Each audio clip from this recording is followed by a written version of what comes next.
सत श्री अकाल, स्वागत है जी सारिਆਂ ਦਾ। सो स्टूडेंट्स ਅੱਜ ਇੱਕ बड़ा इंपॉर्टेंट टॉपिक डिस्कस करांगे। जनवरी ਦੇ ਵਿੱਚ ਕੈਨੇਡਾ ਦਾ ट्रेंड ਜਿਹੜਾ ਰਿਹਾ ਉਹਦੇ ਵਿੱਚ ਕਈ ਚੀਜ਼ਾਂ ਬੜੀਆਂ ਸਰਪ੍ਰਾਈਜ਼ਿੰਗ ਰਹੀਆਂ।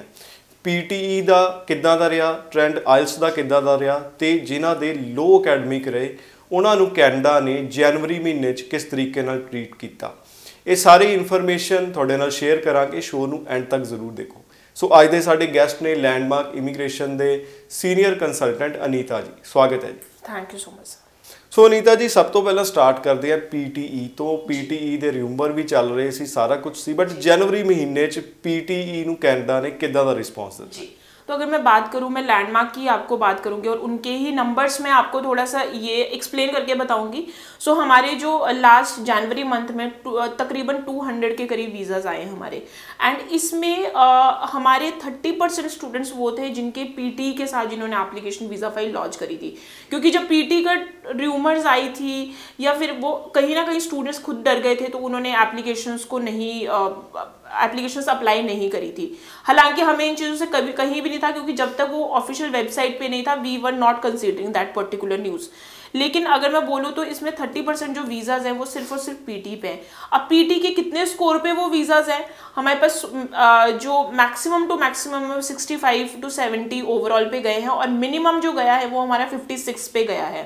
सो हमने उसके बावजूद भी हमने स्टूडेंट्स को ये कुछ वीडियोस में ये अपना मैसेज दिया था और आज भी मैं यही मैसेज देना चाहती हूँ कि अगर आप ग्रेजुएट हैं तो 65 अगर आपके ओवरऑल हैं, ग्रेजुएट हैं, परसेंटेज आपकी बहुत बढ़िया है तो ज़रूर आप अप्लाई करें, कोई प्रॉब्लम नहीं है। अगर आप 12th पास आउट है तो आप PTE का टारगेट रखें 60, परसेंटेज आपकी बहुत अच्छी होनी चाहिए। सो ये सारी चीज़ों का आपने ध्यान रखें and then you can apply. लेकिन अगर आप PTE में अप्लाई कर रहे हैं, आपकी जो फाइल है वो नॉन SDS में पंच होगी, तो उस चीज़ में PTE मतलब आप कोई गलती नहीं कर सकते अपनी वीज़ा फाइल में।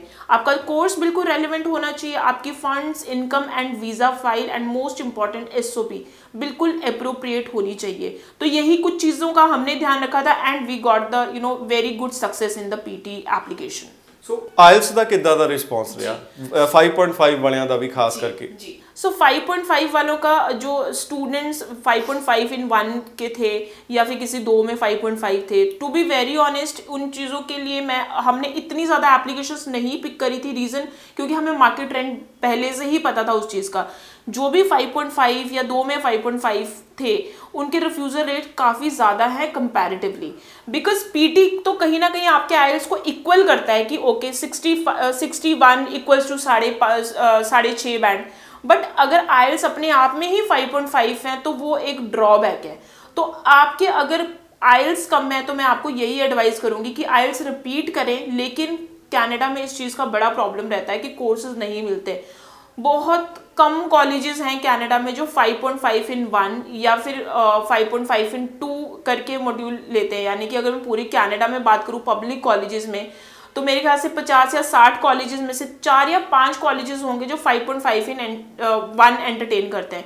तो ये क्लियर इंडिकेशन है जब कॉलेज ही नहीं एंटरटेन कर रहा है तो वीज़ा चांसेस कहाँ से निकलेंगे।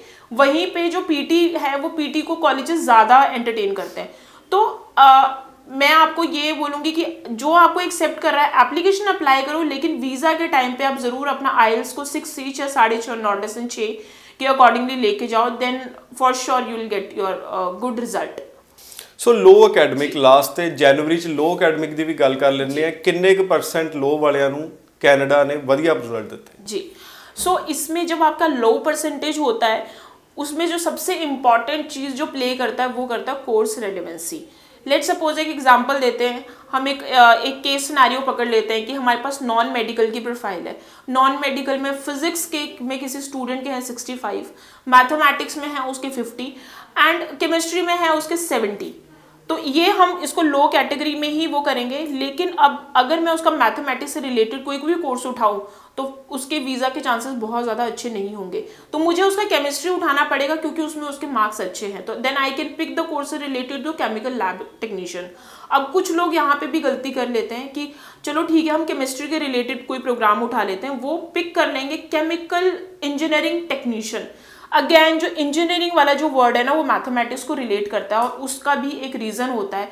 यानी कि उसका बिल्कुल शॉर्टेज एंड मूल मंत्र ये है कि आपने वो प्रोग्राम उठाना है जिसमें उस पर्टिकुलर जिसमें आपके कम मार्क्स हो, कम एकेडमिक्स हो, उस पर्टिकुलर सब्जेक्ट का ज़्यादा रोल ना हो, जैसे कि मैंने आपको एग्जाम्पल भी दिया है। सो स्टूडेंट्स, ये ਜਿਹੜੇ ਰੈਫਰੈਂਸ ਨੇ ਤੁਹਾਡੇ ਨਾਲ ਸ਼ੇਅਰ ਕਰਨ ਦਾ ਮਕਸਦ ਸਿਰਫ ਇਹੀ ਸੀ ਕਿ ਜਨਵਰੀ 'ਚ ਆ ਟ੍ਰੈਂਡ ਹੈ ਤੇ ਤੁਸੀਂ ਹੁਣ ਜਦੋਂ ਆਪਣੀ ਫਾਈਲ ਲਗਾਣੀ ਹੈ ਇਹ ਗੱਲਾਂ ਦਾ ਜ਼ਰੂਰ ਤੁਸੀਂ ਧਿਆਨ ਰੱਖਣਾ ਹੈ ਤਾਂ ਕਿ ਤੁਹਾਡੇ ਵੀਜ਼ਾ ਦੇ ਚਾਂਸਸ ਵੱਧ ਸਕਣ। ਕੋਈ ਸਵਾਲ ਹੈ ਤਾਂ ਤੁਸੀਂ ਲੈਂਡਮਾਰਕ ਦਾ ਨੰਬਰ ਡਿਸਪਲੇ ਹੋ ਰਿਹਾ, ਅਪਾਇੰਟਮੈਂਟ ਲੈ ਕੇ ਮਿਲ ਸਕਦੇ ਹੋ। ਧੰਨਵਾਦ। Thank you so much.